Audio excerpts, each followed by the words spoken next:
नमस्कार दोस्तों, एक बार फिर से स्वागत है आप सारे लोगों का आपके अपने चैनल एस्पिरेंट लाइफ पे। तो आज के सेशन में हम लोग पूरा का पूरा रीजनिंग का क्वेश्चंस प्रैक्टिस करने वाले हैं और ये हमारा प्रैक्टिस सेट 5वां है। शानदार प्रश्न तो देखने के लिए मिलेंगे ही, साथ में आपका पूरा का पूरा शानदार क्लास भी मिलने वाला है। पूछोगे सर शानदार क्लास क्यों होगा? इसलिए शानदार होगा क्योंकि हर एक क्वेश्चंस के पीछे जो भी कंसेप्ट आपका छिपा हुआ है उन सारे कंसेप्ट को लेकर चलने वाले हैं। आपके मन में एक और सवाल चल रहा होगा कि सर आज के इस सेशन में हम लोग क्या क्या नया सीखने वाले हैं। तो नया आपका सिटिंग अरेंजमेंट पजल का क्वेश्चंस होगा, फिर आपका सीरीज का सवाल होगा, ब्लड रिलेशन होगा और रैंकिंग के बहुत ही बेहतरीन ज्यादा सवाल होने वाले हैं। चलिए हम लोग वन बाय वन करके सवाल को डील करेंगे। और सवाल को डील करने से पहले हमारे पास एक और बेहतरीन सवाल है कि सर ये जो आपका क्लर्क या फिर कोर्ट रीडर मेंस का या फिर प्यून का जो इंग्लिश का क्लास जो होने वाला है या फिर हिंदी का क्लास होने वाला है, दोनों में डिस्क्रिप्टिव है। किसमें? क्लर्क के मेंस में और आपका रीडर के मेंस में। उन सारे क्वेश्चंस का सॉल्यूशंस आपको यहां मिल जाएगा, जिसमें आपको पूरा का पूरा English, Hindi, GS, reasoning, maths और कंप्यूटर का पैकेज आपको दिया जा रहा है। खैर, ज्यादा जानकारी के लिए आप कमेंट बॉक्स में दिए गए नंबर पे आप संपर्क कर सकते हैं या फिर आपका जो डिस्क्रिप्शन बॉक्स में जो टेलीग्राम चैनल का लिंक दिया गया है उस पर आप उसको ज्वाइन कर सकते हैं। आगे चलते हैं हम लोग क्वेश्चंस की तरफ। क्या क्वेश्चंस लिखा है पहले क्वेश्चंस को पढ़ लीजिए बहुत अच्छे तरीके से और एक एक करके हम लोग सॉल्व करेंगे। ज्यादा परेशानी नहीं होगा, बस 3 अटेम्प्ट में पूरा का पूरा क्वेश्चंस आप लोगों से बन जाना चाहिए। ठीक है, चलिए अब ये यहां पे पी के जगह आर कर लेना। लिखा है क्या कि L M N O X Q और आर को विभिन्न रंग लाल, पीला, हरा, गुलाबी, नीला, काला और पीच पसंद है, ऐसा लिखा है। और वे विभिन्न कंपनियों में यानी बी, सी, डी, ई, भी, एफ और ए में काम करते हैं। सबसे पहले कुछ लोगों का नाम दिया है, उसके बाद उनका अलग अलग पसंद का कलर दिया है, फिर तीसरा आपका जो दिया गया है वो आपका कंपनी का नाम दिया गया है। मतलब दो दो कैटेगरी में बांटना पड़ेगा, साथ में एक नाम वाला भी कैटेगरी लेना पड़ेगा। ठीक है, तो अब ये यहां से क्वेश्चन स्टार्ट होता है। तो क्वेश्चन स्टार्ट करने से पहले सबसे पहले हम लोग देखते हैं सर इसका स्ट्रक्चर कैसे बनाया जाए, किस तरीके से सारे क्वेश्चंस को एक ही तरीके में सॉल्व किया जा सके। ठीक है, तो करना कुछ नहीं, जो भी नाम दिया गया है सबसे पहले नाम को लिख लो। तो अगर नाम को यहां पे लिखोगे तो कौन कौन सा नाम है? एल है, एम है, एन है, ओ है और फिर आपका एक्स है, क्यू है और फिर आर देके रखा है। अब इसको बांट लो, जितने भी पार्ट में बात किया गया है सारे पार्ट में वहां पे क्या करो भाई, डिवाइड कर लीजिए। अच्छा, जब इसको बांट लीजिएगा, डिवाइड कर लीजिएगा तो यहां आपका क्या आ जाएगा? रंग आ जाएगा। रंग जो दिया गया है, कलर जो दिया गया है वो, और यहां जो आ जाएगा वो आपके कंपनी का नाम आ जाएगा। तो जिस तरीके से दिया गया है उस तरीके से अरेंज कर लेंगे। और एक जो पॉइंट होगा वो क्या होगा कि इसमें जो नहीं होगा हम लोग उसी को लिखेंगे। तो सारे क्वेश्चंस के लिए, जितना भी पजल का क्वेश्चंस है, सारे क्वेश्चंस के लिए ये आपका जो बॉक्स है ये मैजिक बॉक्स साबित होने वाला है। ठीक है, आ जाइए। अब जैसे ही यहां हम लोग प्रश्न को देखेंगे, अब करना कुछ नहीं है, जो जो इसमें लिखा गया है स्टेटमेंट में उसको एक बार पढ़िए और जिस बॉक्स के बारे में लिखा गया है वहां पे फिलअप करते चले जाइए, वहां पे सारे चीजों को भरते चले जाइए। ठीक है, लिखा है वह जिसे नीला रंग पसंद है वह कंपनी एफ में काम नहीं करता है। मतलब एक बात और कि जो ब्लू रंग पसंद करता है वो कंपनी एफ में काम नहीं करता है। ऐसा कुछ कुछ इंफॉर्मेशन आपको मिलेगा जो हो सकता है कि इस मैजिक बॉक्स से, इस फिगर से संबंध नहीं रखता हो। तो वैसे हम लोग पॉइंट को अलग बनाकर लिख लेंगे तो ज्यादा आसानी होगा बाद में मैच करने में। ठीक है, लिखा है एल को हरा रंग पसंद है। अब एल को क्या है? ग्रीन रंग पसंद है, हरा रंग पसंद है। तो जैसा कहा गया है वैसे हमने यहां पे लिख दिया है। और क्यू को पीला रंग पसंद है। और क्यू को कौन सा रंग पसंद है? पीला रंग पसंद है। ठीक है, अच्छा, क्यू कंपनी भी में काम नहीं करता है। मतलब भी को छोड़ के कोई और दूसरा कंपनी में काम कर लेगा लेकिन भी में काम करने वाला नहीं है। तो भैया क्यू जो है वो भी में काम नहीं करेगा, तो नहीं वाले के जगह नहीं को लिख लेंगे। आगे लिखा है कि एम जो है वो कंपनी बी में काम करता है। तो एम जो है वो कंपनी बी में काम करता है, तो बी को यहां लिख देना है। आगे क्या लिखा है कि जिसे लाल रंग पसंद है वह कंपनी ए में काम करता है। मतलब जिसको लाल पसंद है वो ए में काम करेगा, ब्लू वाला एफ में काम नहीं करेगा और लाल वाला ए में काम करेगा। तो यहां पे क्या होगा कि यहां लाल और ए का कोई चर्चा नहीं है, तो इसलिए हम लोग उसको पॉइंट अलग करके क्या करेंगे, लिख लेंगे, है ना। अब यहां आगे हम लोग पढ़ते हैं, एम को काला और नीला पसंद नहीं है। तो एम को काला, मतलब एम को काला, तो यहाँ ब्लैक पसंद नहीं होगा और यहाँ ब्लू पसंद नहीं होगा। ठीक है, आगे पढ़िए। जिसे पीच रंग पसंद है वो कंपनी सी में काम करता है। तो जिसको पीच रंग पसंद है वो कंपनी सी में कार्यरत है, ऐसा लिखा गया है। कंपनी सी ना तो एन न ही आर में कार्य करते हैं, मतलब कंपनी सी जो है वो ना तो एन और ना ही आर क्या है उसमें काम करते हैं। तो ना तो एन और ना ही आर के बारे में लिखा है, तो भैया सी यहां नहीं होगा और सी आपका यहां नहीं होगा। ठीक है, आगे चलिए। लिखा है क्या कि एन लाल रंग पसंद नहीं करता है, मतलब एन जो है वो लाल रंग पसंद नहीं करेगा, तो रेड पसंद नहीं करेगा, तो ए यहां नहीं होने वाला है। आगे लिखा है कि ओ कंपनी एफ में कार्य करता है, ओ जो है वो कंपनी एफ में कार्य करता है, और जहां एफ होगा वहां तो ऑलरेडी ब्लू नहीं होगा, यही तो बताया गया था यहाँ, तो ये वाला भी काट दो। आगे क्या लिखा है, एन कंपनी डी में काम करता है, एन जो है वो कंपनी डी में काम करेगा। ऐसा ऐसा सिचुएशन यहाँ पे दिया गया है। ठीक है, अब आगे आ जाइए। सारा कुछ तो यहाँ पे अरेंजमेंट हो गया है। अब यहाँ रेड ए यहाँ सिलेक्ट करना है, पीच सी सिलेक्ट करना है। तो तुम एक बात बताओ, जो जिसको कलर में पीच पसंद है वो कंपनी सी में काम करेगा, जिसको रेड पसंद है कंपनी ए में काम करेगा, तो या तो ए होगा एक जगह या तो ये वाला होगा एक जगह। लेकिन तुम अगर यहाँ दो ही जगह हमारे पास खाली है, एक रंग का, एक कंपनी का, रंग का कंपनी का, तो ए और सी तो साथ में होगा, तो यहाँ तो सी हो नहीं सकता है। सी ऑलरेडी मना किया कि आर सी में काम नहीं करता है, तो सी यहाँ हो जाएगा, ए यहाँ हो जाएगा। जैसे ही सी यहाँ होगा तो ये आपका पीच हो जाएगा, और जैसे ही ए यहाँ होगा तो इसका क्या हो जाएगा, रेड हो जाएगा। यहाँ पे बात यार समझ में, इतना हम लोग यहाँ पे कंफर्म कर लिए। अब देखेंगे क्या कि कौन कौन सा कलर दिया गया है। अब जिसमें सबसे ज्यादा निगेटिव पॉइंट है ना, उसी को हम लोग प्रीफर करेंगे। देखो ब्लैक और ब्लू यहाँ नहीं है, तो ब्लू यहाँ नहीं, ब्लू यहाँ नहीं, मतलब ब्लू यहाँ नहीं, ब्लू यहाँ नहीं, तो यहाँ क्या हो जाएगा, ब्लू हो जाएगा भाई। अच्छा, अब ब्लैक देखो, ब्लैक यहाँ नहीं होगा, तो यहाँ क्या हो जाएगा, ब्लैक हो जाएगा। अच्छा, ये हो गया। बचा हमारे पास क्या, तो बचा आपके पास गुलाबी, मतलब पिंक आपका बच रहा है। ठीक है, ये हो गया।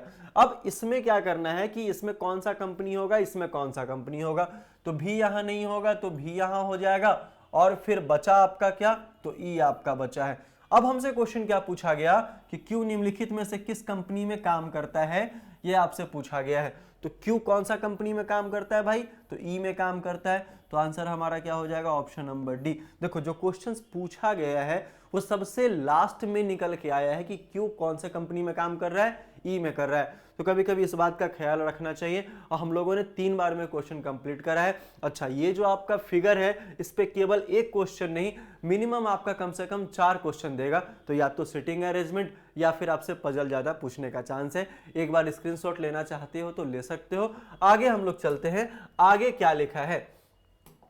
आगे जो ब्लड रिलेशन का सवाल है इसको हम लोग कहते हैं कोडेड ब्लड रिलेशन। क्या कहते हैं भाई, कोडेड ब्लड रिलेशन कहते हैं, कोडेड ब्लड रिलेशन। कोड से बनेगा तो कोडेड कहेंगे। लिखा है एस और टी का अर्थ है कि एस टी की पत्नी है, तो एस माइनस टी का अर्थ है कि वाइफ है। हम लोगों को बस सिंबल से मतलब है, ध्यान देना मैं कहना क्या चाहता हूं, कैसे बनाएंगे ऐसे सवाल को, माइनस सिंबल और रिलेशन, सिंबल और रिलेशन, इतना से ही मतलब है।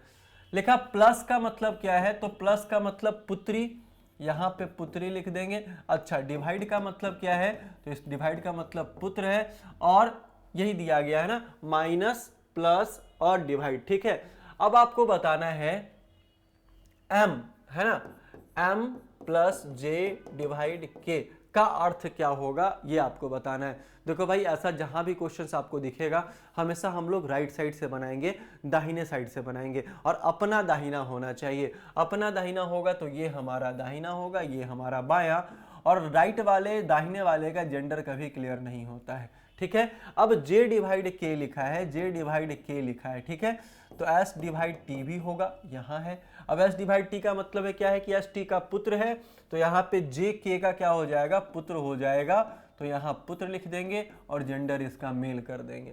प्लस का मतलब क्या है, पुत्री है, प्लस का मतलब क्या है, पुत्री है, तो तुमको करना कुछ नहीं है, अब ऑप्शन देखना है। अब ऑप्शन जैसे ही देखोगे तो के एम का पिता है। अब के जो है वो एम का पिता है या फिर माता है ये तो पता नहीं है, क्योंकि ये प्लस माइनस जेंडर क्लियर नहीं किया है, और पिता तो हो नहीं सकता है, जे का पिता या जे की माता हो सकती है। अच्छा, एम ग्रैंड डॉटर है, एम क्या है, ग्रैंड डॉटर है। जे के की पत्नी है, के की पत्नी क्या, जे तो ये तो पुत्र है, तो ये वाला गलत, ये वाला गलत। के और एम भाई हैं, ऐसा नहीं हो सकता है, तो एम जो है वो ग्रैंड डॉटर है। ग्रैंड डॉटर कैसे होगा कि यहां हम खड़े हैं, ये मेरा पुत्र है और पुत्र की पुत्री, मतलब हम खड़े हैं, मेरा कोई पुत्र है और उसकी पुत्री मेरी क्या लगेगी, ग्रैंड डॉटर लगेगी। यही हमारा सही आंसर हो जाएगा। ऑप्शन नंबर बी हमारा क्या होगा, सही आंसर हो जाएगा, है ना भाई। चलिए नेक्स्ट वाला सवाल भी इसी तरीके का है। क्या लिखा गया है क्वेश्चंस में कि आर डिवाइड एम माइनस के में के का एम से क्या संबंध है। तो एम से क्या संबंध है के का, ये आपसे पूछा गया है।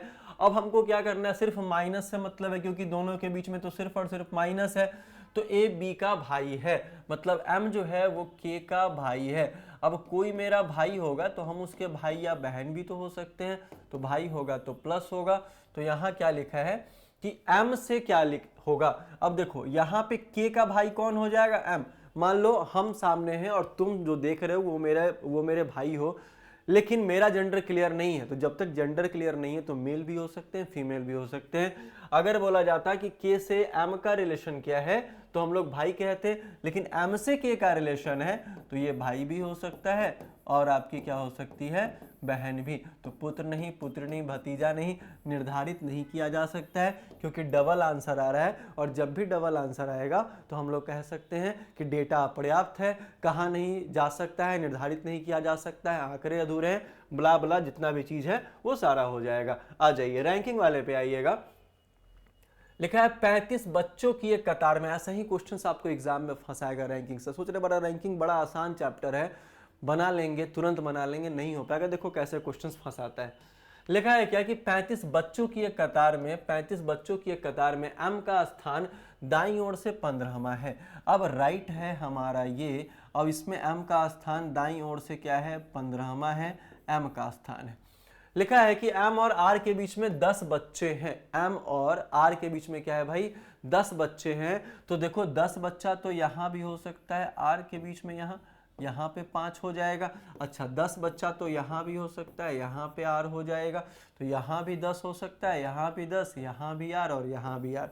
लेकिन आगे है या पीछे है, उसके दाएं है या बाएं है, ये क्लियर नहीं किया गया है। तो हम लोग कह सकते हैं इसका जो आंसर होगा, आंकड़े अपर्याप्त है, डेटा इनएडुकेट है, कहा नहीं जा सकता, निकाला नहीं जा सकता। पीछे होगा तो कुछ और आंसर आएगा, आगे होगा तो कुछ और आंसर आएगा। ठीक है, चलिए आगे वाले सवाल पे चलते हैं कि 45 विद्यार्थियों की किसी कक्षा में उत्तीर्ण हुए विद्यार्थी अनमोल का स्थान आगे से 11वां है। आगे से क्या है आपका, 11वां है अनमोल का, ठीक है, अनमोल का, और नीचे से क्या है, 15वां है। ठीक है, तो आपको बताना है कितने विद्यार्थी अनुत्तीर्ण हुए हैं, मतलब कितने विद्यार्थी फेल हुए हैं या फिर पास नहीं हुए हैं। तो 45 लोग हैं। अब अनमोल का पहले टोटल नंबर ऑफ स्ट्रेंथ निकालेंगे, मतलब कितने लोग पास हुए हैं, तभी तो पता चलेगा। पूरा में से घटाएंगे तभी तो जितने बच्चे पास नहीं हुए हैं उनका पता चलेगा। तो कितना, 11 + 15 - 1 करेंगे, क्योंकि अनमोल ऊपर से भी काउंट हो रहा है, अनमोल नीचे से भी काउंट हो रहा है। तो ये कितना हो जाएगा आपका, 26 - 1 आपका कितना, 25 हो जाएगा। और 45 में से 25 जाएगा तो आंसर हमारा 20। और 20 लोग जो ऐसे हैं जो पास नहीं किए हैं, तो ऑप्शन नंबर बी हमारा सही हो जाएगा। पहले तो टोटल नंबर ऑफ उत्तीर्ण जो बच्चे हुए थे उनका निकाल लेना है। उसके बाद जो बच्चे अनुत्तीर्ण हुए हैं वो टोटल नंबर में से उसको घटा देंगे तो वो वाला संख्या हमारा निकल जाएगा। ठीक है, चलिए आ जाइए अगले वाले सवाल पे। लिखा है क्या, निम्नलिखित शब्दों को वर्णानुक्रम व्यवस्थित करें और मध्य में आने वाले शब्द को ज्ञात करें। मध्य में आने वाला मतलब जितना भी वर्ड आपका दिया गया है ये पूरा का पूरा वो 3 नंबर पे कौन आएगा, ऊपर भी 2 नीचे भी 2, 3 नंबर पे कौन आएगा। तो आपको पता है कि आर ई दे के रखा है, सबसे पहला हमारा कौन आएगा, आर ए वाला आएगा। ठीक है, अब ओ के पहले तो ई आएगा, ई एस है, ई एस टी आर दिया गया है तो दूसरे नंबर पे ये आएगा। और तीसरे नंबर पे ये आएगा, तो ऑप्शन नंबर ए हमारा बिल्कुल सही हो जाएगा और यही तीसरे नंबर पे आएगा, तो आंसर हमारा यही हो जाएगा। इसके लिए आपको डिक्शनरी देखने तो सारे लोगों को आता होगा, बहुत लोग बहुत तेज है, तो 2 सेकंड में सवाल ऐसे ऐसे करके बना लेंगे। आगे आ जाइए, लिखा है यदि अंग्रेजी वर्णमाला को उल्टे क्रम में लिखा जाए तो वाई से प्रारंभ करते हुए प्रत्येक एकांतर अक्षर को काट दिया जाए तो वर्णमाला में शेष ठीक मध्य में कौन सा बचेगा, ये आपको बताना है। तो वाई से, एक मिनट बताओ, वाई से जब स्टार्ट करोगे तो 25 कटेगा, 23 कटेगा, 21 कटेगा, 19 कटेगा, 17 कटेगा, 15 कटेगा, 13 कटेगा, बीच में क्या आएगा 14, और 14 पे एन आता है, तो आंसर हमारा क्या हो जाएगा एन। जितना भी आपका ऑड नंबर होगा वो तो चला जाएगा ना, क्योंकि 25 जो पोजीशंस है वो वाई का है। अब ऑल्टरनेट करके काटेंगे तो 25 के बाद 23, 21, 19, 17, 15, 13, बीच में आया 14, 14 का मतलब 6 इधर 6 इधर, है ना, तो इवन नंबर वाला बचेगा, तो आंसर हमारा एन हो जाएगा, ऑप्शन नंबर ये हमारा सही हो जाएगा। ठीक है, चलिए उसके बाद हम आते हैं ये वाले सवाल पे। लिखा है निम्नलिखित अक्षर संख्या श्रृंखला में ऐसी कितनी संख्याएं हैं, क्वेश्चन पढ़ो, ऐसी कितनी संख्याएं हैं, ऐसा कितना नंबर है जिसके ठीक बाद अंग्रेजी वर्णमाला के समस्थान वाले अक्षर आते हैं।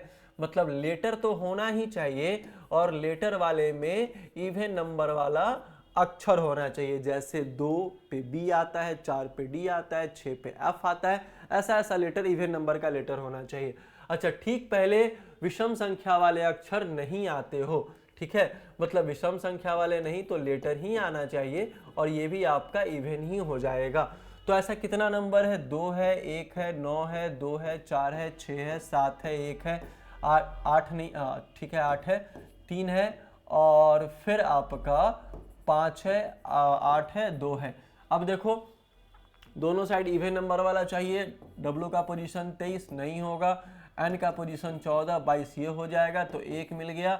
ठीक है, 22 और 7 ये नहीं होगा, 7 ये नहीं होगा, 16, 24 ये हो जाएगा, दूसरा मिल गया। 24, 11 ये नहीं होगा, 11 ये नहीं होगा, 18, 20 ये तीसरा मिल गया। अच्छा, ये 20 और 12 ये चौथा मिल गया। ठीक है, आगे आ जाइए, 12 और ये 8, सबका पोजीशन याद होगा ना, तो L का 12 और H का 8, तो ये 5वां हो जाएगा। उसके बाद ये नहीं होगा क्योंकि Q का पोजीशन 17 होता है, ये भी नहीं होगा, ये 21 ये भी नहीं होगा। टोटल आपका कितना, 5 ऐसा नंबर है जिसके ठीक पहले वैसा लेटर आ रहा है जिसका जो पोजीशंस है वो इवन नंबर है, और ठीक बाद भी वही लेटर आ रहा है जिसका पोजीशन इवन नंबर है। ठीक है, आ जाइए अगले वाले सवाल की ओर चलते हैं। अगला वाला जो हमारा सवाल है ये क्या कह रहा है, 1, 3, 8, 19, 42 और 89 कैसे किया गया है ये आपको देखना है। ठीक है, अच्छा अगर देखेंगे 1 है, 3 है, 8 है, 19 है, ये 42 है, ये 89 है। ठीक है, 3 गुणे 2 6 2 8, 8 गुणे 2 प्लस 3 19 दूनी 38 प्लस 4 42 गुणे 2 प्लस 5। ठीक है, 89 गुणे 2 प्लस 6 करेंगे तो 89 कितना हो जाएगा, 178 हो जाएगा, और प्लस में 6 करेंगे तो 184 आपका सही आंसर आएगा। मतलब गुणा 2 कंसिस्टेंट, मतलब कंसिस्ट रखा है, एकदम फिक्स रखा है, और नंबर जो है 1 2 3 4 5 6 करके बढ़ाता चला गया। ठीक है, तो कैसा लगा आज का क्लास, एक बार कमेंट करके बताइएगा, फटाफट से एक बार शेयर कर दीजिएगा, है ना। थोड़ा सा पेशेंस रखिए, एग्जाम का डेट आएगा या कुछ नोटिस जरूर आएगा, मैंने पहले भी कहा है, मैं फिर से रिपीट भी कर रहा हूँ। ठीक है, और बहुत जल्द हम लोग पूरा का पूरा एसएससी का पूरा बैच लेकर आ रहे हैं, जिसमें आपको अलग से पूरा का पूरा रीजनिंग अकॉर्डिंग टू सिलेबस बताया जाएगा, इंग्लिश और फिर मैथ्स भी आपको बताया जाएगा। तो मिलते हैं हम लोग फिर से नेक्स्ट वाले वीडियो में, तब तक के लिए बहुत बहुत धन्यवाद, जय हिंद।